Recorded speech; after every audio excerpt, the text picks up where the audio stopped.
Ladies and gentlemen, boys and girls, welcome. How you doing today? It's a beautiful day. A little cool. Or maybe I'm just being a wuss. Uh, nice blue sky. Got white clouds. Had to round up the goats. Left the pen open. Something. Anyway, one of my favorite statements to hate is from when people speak and they go, "Well, that's not fair." It's generally a statement you hear from kid. They're always pointing out, that's not fair. Maybe someone gets one more jelly bean than they do. Oh, that's not fair. Maybe a politician, well, that's not fair. Of course, it's all one-sided. Not that they really care what's fair. It's just they care what's fair to them. Politicians are kind of like that. They're kind of like little children that we put in office and wonder why we did it, or at least if we have some intelligence, we wonder why we did it sometimes. But that's not fair. What a fool's parade to think that you're going to walk this life and think that life is always going to be fair. You think going into a chemo ward and watching all the cancer patients, you think that's fair? I've been there with my late wife, and there was occasions I couldn't even tell what race some of the people were sitting in those chairs taking chemo. They were just ashen gray. And you think life was fair? When you see a little boy with leukemia, or see a little boy that has sickle cell anemia, is life fair? I do believe in healing. I do believe that by his stripes we're healed, and I do confess the word and read the word, and I've seen miracles. But loyalty, you think people are going to be loyal? No, quite often they're not. Generally it comes with a price and a perspective of loyalty. And life isn't fair. Is it fair that the government spent so much money that I'm dealing with inflation? Is it fair that health insurance for my son has went up $1,100, or his house insurance went up $400, or his car insurance went up $250? And just out of curiosity, where's all this extra money going to come from? All these insurance companies, they're wanting to get you to pay for what happened in Florida and the fires of California. And so they spread it out because they still need to want to make money. They still need to want to bless their shareholders. But the truth is, when's enough? The economy's crashing. So isn't it a lot better to have a little money from a lot of people than bigger money from a few people, and eventually that few people starts decreasing to where they're not paying your insurance bill or the taxes? Or maybe that's what you want, the state level. Well, we need to solve our county. We need to solve our problems, so we need to increase taxes. State, we have problems, so we need to increase our taxes. Federal, we have problems, so we need to increase our taxes. Well, if the insurance company, if you have rising food costs, otherwise known as inflation, and medical is out of control, and people are just doing what they can to survive more and more, and you're going to raise taxes, does anybody out there hear the alarm of when is enough? When, is that fair? That's fair. That's fair to the government, but not fair to the people. Until your politicians start to feel the pain, till you kick them out of office, till you choose ones that actually talk like a real human who actually has to work with their hands, see, the problem is with Washington, there's no fear of you. And a lot of elite businesses, there's no fear of you until you actually stop buying their product. But the problem is you got to stop. You want to see the company go out of business. You want to see it done, finished. And you vote with your dollars. Was that fair? Yeah, actually, in some ways, I think it is, because they're being stupid. And, we don't always want to think like them. We don't want to walk like them. We don't want to act like them. It'd be nice if you could do your thing and I could do my thing and we could get along, but that's probably not going to be. And so one side or the other is always going to have, that's not fair. It's like here we're going to vote on abortion because, women have lost their rights. But, we're surrounded by different states in this state, and they can go to another state that's far more liberal and enjoys killing. And, there's other opportunities. You're not just stuck here, like you can't leave and go do something that you want to do. But that's not fair.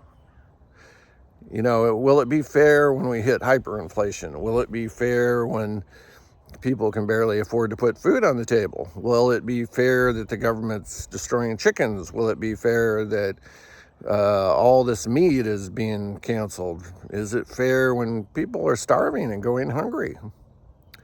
Will it get that bad? I don't know. I think the thing is if you're counting one of those entitled people who use that terminology, that's not fair, your life's going to suck.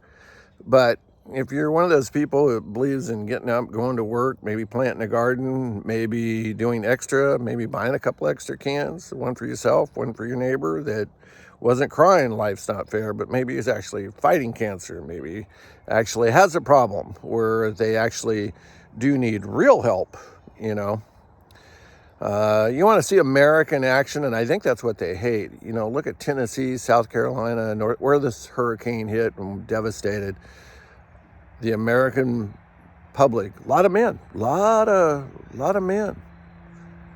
That toxic masculinity went to work, picked up a chainsaw, got in a tractor, got in a skid steer loader, started getting something done. Far better than the government. They know how to get things done. That's one of the things that scares the government is the American male that work together. The band of brothers, when they go to war, we're a scary army. It doesn't matter what color or race is. American soldiers are a phenomenal group. And a lot of times it depends on their leadership and what's behind them. I'm sure when they're in those foreign countries, are they asking themselves, is this fair? It's a task, it's a job, it's a commitment. They got to stand up and they go to work. That's what makes them special. I'm sure they complain. I'm sure it's not a lot of fun to be far from home and your family. I was there one time. And there's always challenges. Life is consistently has a challenge, whether it's sickness, financial, government, self-inflicted, A lot of times no one made you a drug addict or an alcoholic. You chose to become that person. And you can choose to become something else. Maybe you can choose not to be the one that feels entitled. Maybe you can choose to be the person that does look out for his neighbor and his friend. And you just see each opportunity as a challenge. And you hope people support you and you hope people will back you, but sometimes they won't. Life isn't going to be fair. And that's the challenge is to overcome what's not fair. And this is a test. What kind of human are you? What is the drive within you? What challenge can you overcome? Do you give up? Are you able to look for the knowledge that you don't possess to overcome the problem or the situation? Are you willing to learn? Are you willing to step up? Instead of looking at life's not fair, because they don't achieve anything. They don't accomplish anything. They're definitely not the neighbor you want. Life's not fair.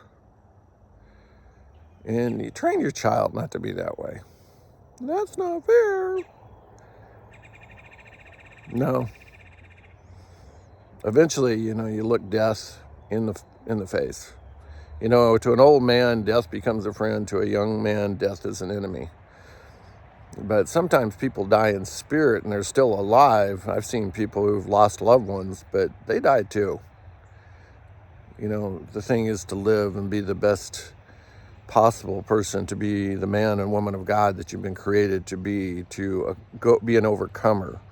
Greater is he that's in you than he that's in the world. God meant for you to be an overcomer, to overcome all the challenges, to overcome the Goliaths, to overcome the building the ark, to overcome the lion's den, to overcome the fiery furnace, to overcome. God created in you. And my little goat, here she comes. Be an overcomer. Have a wonderful day. Don't give up on the challenges. And if you're one of those that's had so much that it's not fair and you just can't even handle life anymore, reach out to a friend. Reach out to someone that doesn't worry about that's not fair, that will encourage you, help you to step, especially if you're a soldier. Don't give up. Your family needs you. Don't give up. Your friends need you. Don't give up. Don't give up. Be an overcomer. Believe God for healing in your mind, body, and spirit. Maybe get you a baby goat. Baby goats can make you smile. They're pretty fun. They're going to be a blast. Of course, they can also be a pain in the butt, but baby goats are pretty cool. You have a wonderful day. Bye-bye.